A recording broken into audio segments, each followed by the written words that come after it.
ബാപ്പ ഉമ്മ നമുക്ക് കുട്ടിക്കാലത്ത് ചെയ്തു തന്ന കാര്യങ്ങളുണ്ടല്ലോ, അതിന് മരണം വരെ എത്ര ഉറക്കമൊഴിച്ച് ഖിദ്മത്തെടുത്താലും ബാപ്പാന്റെ ഖിദ്മത്ത് നമുക്ക് പൂർത്തീകരിക്കാൻ കഴിയൂല.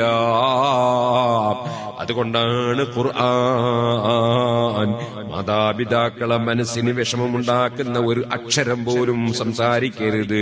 ലാ തഖുൽ ലഹുമാ ഉഫിൻ വലാ തൻഹറുഹുമാ. ഉമ്മ ബാപ്പയുടെ മനസ്സിന് വിഷമമുണ്ടാക്കുന്ന ഒരു ശൈലിയും ഒരു സംസാരവും ഉണ്ടാകാൻ പാടില്ല. വഖുൽ ലഹുമാ ഖൗലൻ കരീമാ. വളരെ വിനയത്തോടെ താഴ്മയോടെ മാന്യമായി മാത്രമേ അവരോട് സംസാരിക്കാവൂ. ഉമ്മ നമ്മളോടൊരു കാര്യം പറയുമ്പോ എന്നെ കൊണ്ടാവില്ല, എന്നോട് പറയണ്ട, ഇത്തരം വാചകങ്ങളൊന്നും എന്റെ പ്രിയപ്പെട്ട മക്കള് പറഞ്ഞേക്കരുതേ. അവരോടുള്ള കടപ്പാട് വലുതാണ്, അത് നമുക്ക് തീർക്കാൻ കഴിയൂല. അതുകൊണ്ടാണ് പടച്ച റബ്ബ് അവസാനം പറഞ്ഞത് വഖുർ റബ്ബിർഹംഹുമാ കമാ റബ്ബയാനി സഗീറാ. എത്ര തന്നെ ബാപ്പ ഉമ്മക്ക് ഖിദ്മത്ത് എടുത്താലും മതിയാകൂല.